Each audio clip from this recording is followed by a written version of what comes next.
Bonjour et bienvenue sur Vibration Universelle. Je suis ravie de vous retrouver aujourd'hui pour une nouvelle lecture en tarot. J'espère que vous allez tous et toutes bien. Mais avant de commencer cette lecture, je voudrais d'abord remercier toutes les personnes qui se sont abonnées à ma chaîne, les anciennes comme les nouvelles. Merci infiniment pour votre soutien. Merci également pour vos élogieux commentaires. Pour les personnes qui ne sont pas encore abonnées, sachez que ce simple clic m'encourage à faire des vidéos et je vous en remercie d'avance. Ceci étant dit, la lecture d'aujourd'hui a pour question « Quel est votre karma dans votre relation actuelle ?» Je vais utiliser pour cela le tarot, mais également un oracle qui est très parlant lorsqu'il est question de la loi du karma. Quel est votre karma dans votre relation actuelle? Comme je le dis très souvent, il est important que vous sachiez que c'est une lecture générale, donc elle ne peut pas concerner tout le monde. Ne prenez que ce qui s'applique à votre vécu et mettez le reste de côté. Et aussi, il est important que vous sachiez que les énergies sont interchangeables, donc elles peuvent s'interposer entre elles.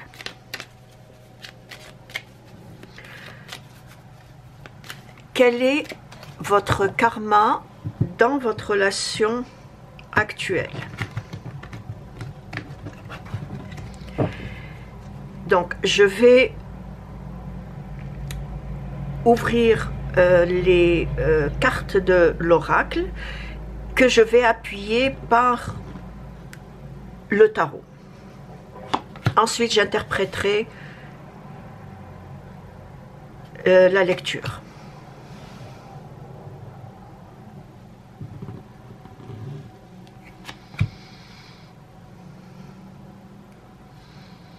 J'ai l'impression qu'il vous arrive parfois ou souvent de prendre du recul face à cette relation que vous vivez.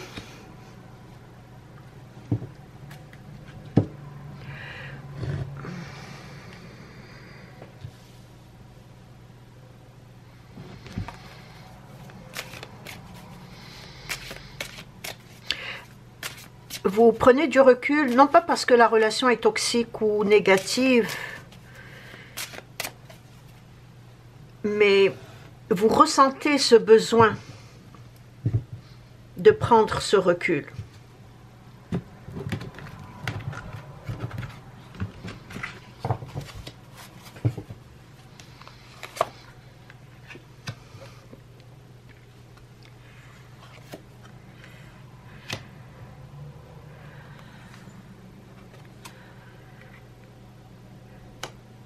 Donc effectivement, ce n'est pas parce que la relation est toxique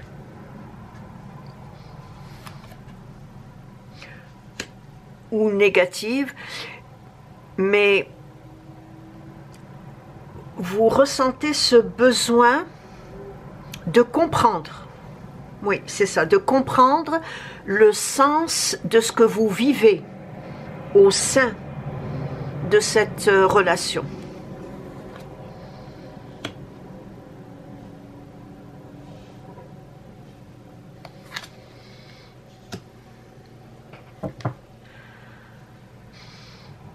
Le fait de vouloir prendre ce recul vous aide à faire un retour sur vous-même. Et par la même occasion, ce recul, cette distance, vous permet en même temps de dresser un constat face à ce que vous vivez au sein de cette relation, ou de ce que vous vivez avec cette personne.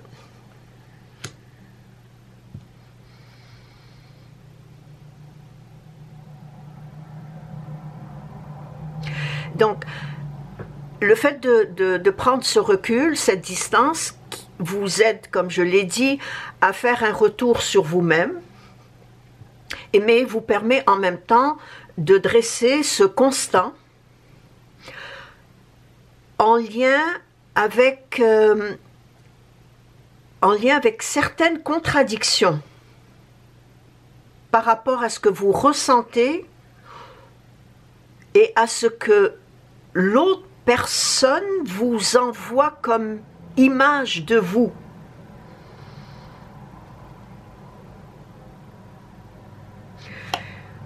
Vous vous posez beaucoup de questions en lien avec cette relation. Et je pense qu'au fond de vous, vous ressentez que c'est une relation karmique.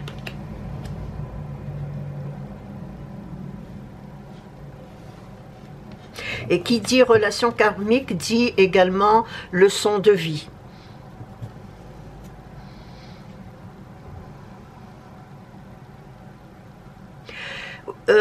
Vous avez aussi besoin de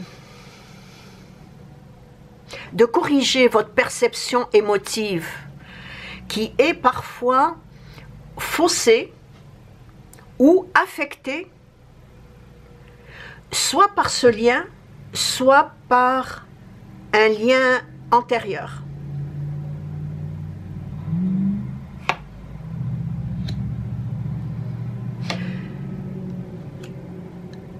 Il y a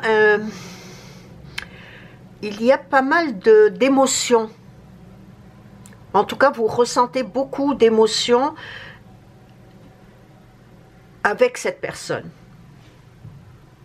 Parfois des émotions très positives, mais également parfois des émotions négatives, des émotions qui vous poussent à vous questionner.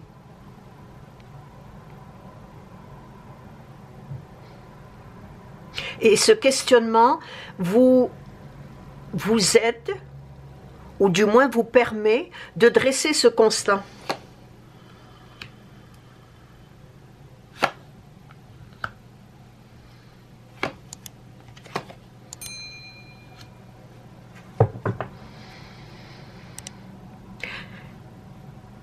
Bon, il n'existe pas qu'un seul et unique karma en lien avec une personne,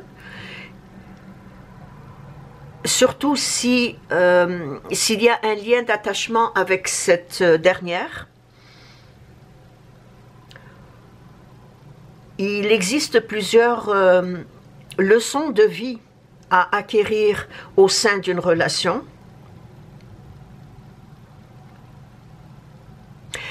Mais pour certains ou certaines d'entre vous, votre relation, si elle est régie par la loi du karma, parce que ce ne sont pas toutes les relations qui sont régies par la loi du karma. Il y a des relations qui ne durent qu'une semaine, 2 semaines, 1 mois, 3 mois à tout casser. Ce ne sont pas des relations karmiques. Mais une relation, pour certains ou certaines d'entre vous, si votre relation est régie par la loi du karma, cette relation, ou du moins la personne avec qui vous vivez cette relation, vous pousse à accéder à un équilibre émotionnel. Cette perception émotive dont j'ai parlé tantôt en vous disant qu'elle était parfois faussée ou affectée. Donc, cette relation vous pousse à accéder à un équilibre émotionnel, souvent pour établir un juste milieu. Un juste milieu entre vos aspirations profondes et les orientations que vous avez à prendre, entre vos convictions morales et vos actes. Il est fort probable qu'au sein de cette relation, il y a un ego surdimensionné.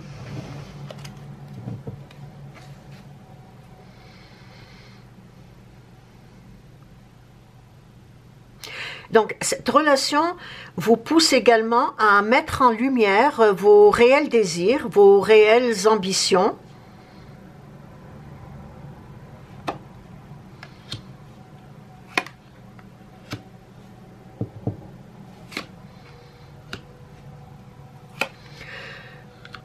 Vos réels désirs, vos réelles ambitions vis-à-vis de la personne. Qu'est-ce que vous recherchez au sein de cette relation?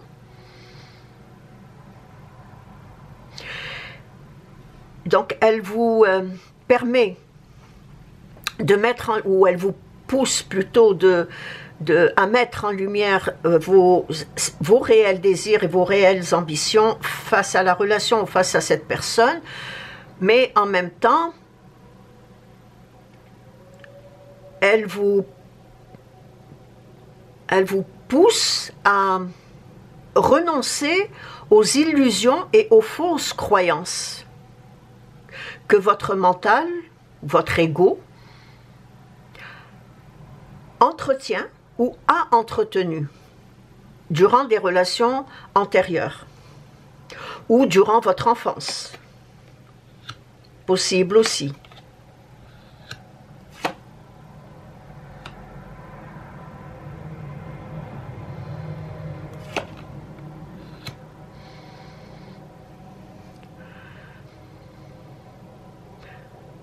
Le principe spirituel de la loi du karma dans votre relation est de vous faire prendre conscience de la personne que vous êtes. De vous faire prendre conscience de ce que vous désirez au sein de cette relation. De vous faire prendre conscience de certaines illusions. Par exemple,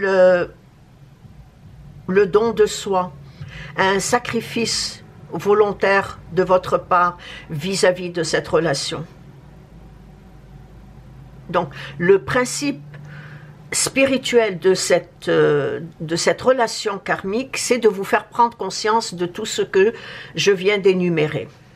Ce principe spirituel de la loi du karma dans votre relation est de vous faire prendre également conscience que l'autre personne est votre miroir.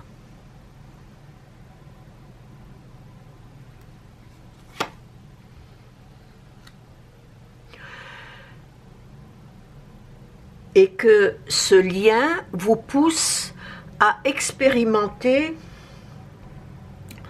je dirais, des expériences positives ou négatives, parfois les deux, afin de vous faire évoluer vers un état de plénitude, de béatitude, vers également la complète réalisation de votre potentiel spirituel.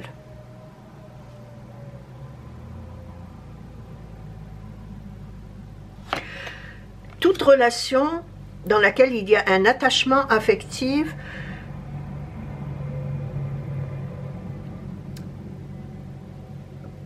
pousse la personne à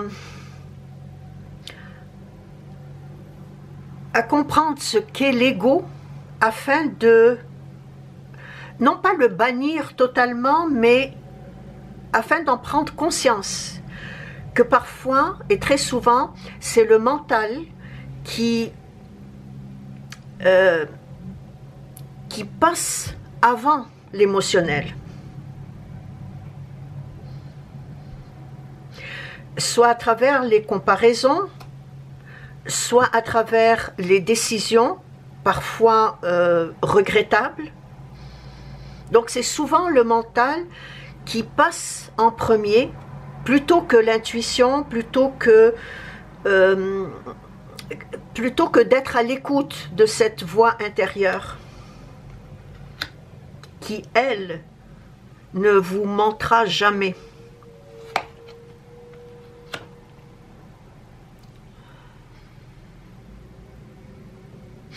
Comme c'est une lecture générale, il est probable que vous vivez une relation intense, considérant cette relation comme étant une relation d'âme sœur ou de flamme jumelle. C'est possible. Maintenant, c'est à vous de savoir si vous êtes dans une relation d'âme sœur ou dans une relation de flamme jumelle ou de toute autre théorie du genre. Et que cette intensité que vous vivez,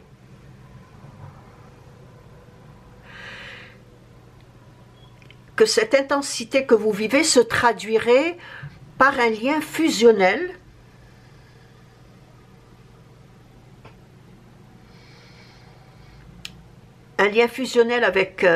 avec l'autre personne, mais à condition que ce lien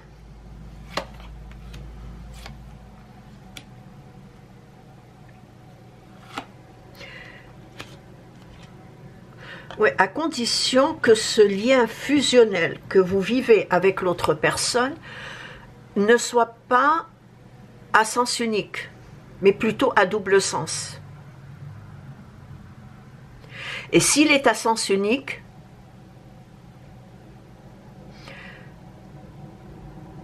vous serez deux personnes à aimer la même personne. C'est-à-dire, je m'aime et tu m'aimes, donc nous sommes deux à aimer la personne que je suis. Donc, prendre conscience aussi du fait que cette relation n'est pas à sens unique, mais à double sens. Comme je l'ai dit au début, l'autre personne est votre miroir. Donc si vous sentez au fond de vous que vous vivez une relation d'âme sœur ou de flamme jumelle, portez une attention très particulière dans à travers cet amour qui serait à sens unique et non à double sens. Parce que très souvent, dans une relation karmique, la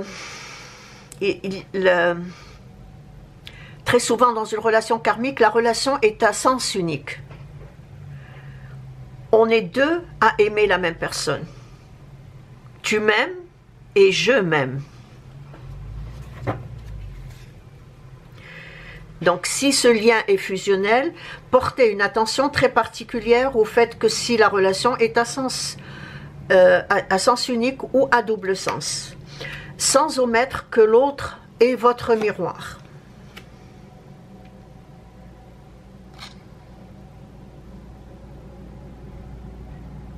Alors, si la relation est à sens unique, cette relation devient,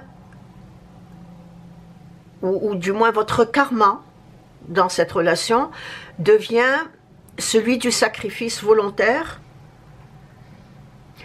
devient de la dépendance affective qui vous rend esclave des sentiments et de la passion que vous ressentez envers l'autre. Voilà, effectivement, si elle est à sens unique, vous êtes en train de vivre ce karma dans cette relation, un karma de sacrifice volontaire, de don de soi, de dépendance affective, qui vous rend esclave des désirs que vous avez envers l'autre, qui vous rend esclave des sentiments, de la passion que vous avez envers l'autre, et que à la longue, vous êtes en train de mettre l'autre sur un piédestal. Et vous vous oubliez complètement, ou vous vous effacez.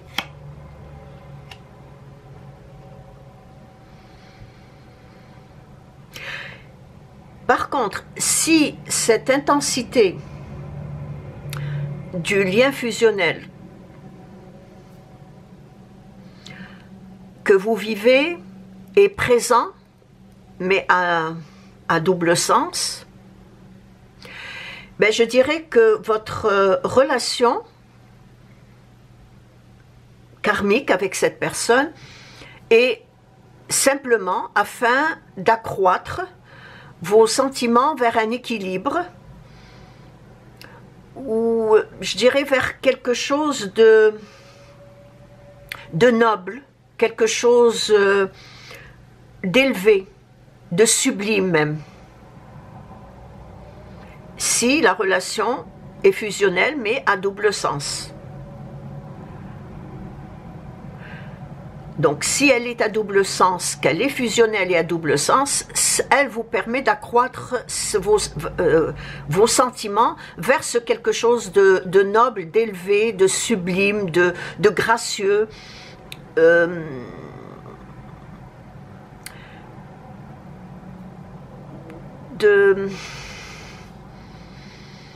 pur. Il y a une pureté dans ce lien, ou dans cette fusion. À ce moment-là, ça devient une relation dont le karma est un karma de sublimation de votre moi inférieur, c'est-à-dire de votre ego, au profit de votre moi supérieur.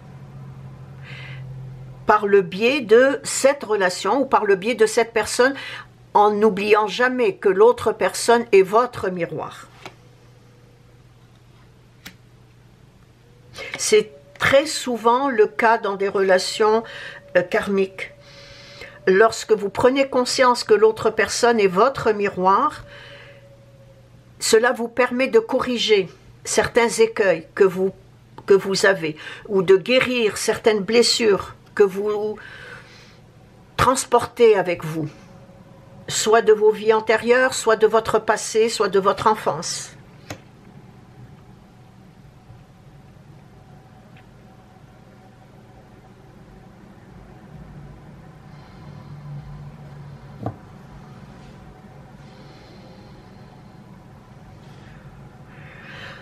En conclusion, je vous dirais que il est important que vous soyez bien ancré,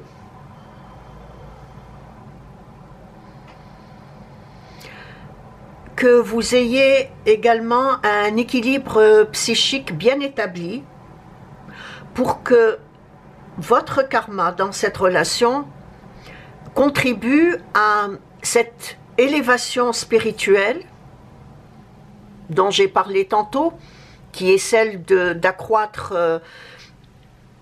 vos sentiments vers ce quelque chose de noble, de pur, d'élevé, de sublime. Donc, votre karma contribue à cette évolution spirituelle et que cette élévation spirituelle marque en même temps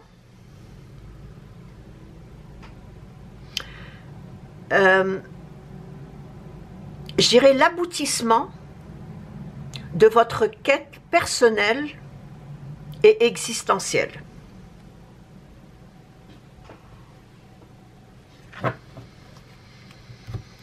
Cette élévation spirituelle marque en même temps le fait d'accroître vos sentiments vers ce quelque chose de noble, le fait de sublimer votre moi inférieur au profit de votre moi au profit de votre moi supérieur,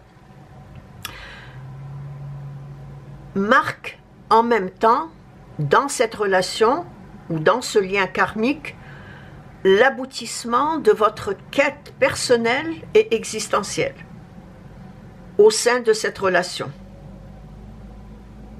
Mais elle sera également présente dans vos relations, futures, parce que le fait de corriger un karma avec une personne en particulier va vous aider par la suite, si vous rompez avec cette personne, de ne plus revivre le même karma avec l'autre personne. Donc cette élévation spirituelle va marquer en même temps cet aboutissement de votre quête personnelle et existentielle. Et c'est ainsi que prend fin la lecture d'aujourd'hui. Laissez-moi un retour dans vos commentaires, je me ferai un plaisir de vous répondre. Merci de vous être arrêté sur ma chaîne et je vous dis à la prochaine. Au revoir.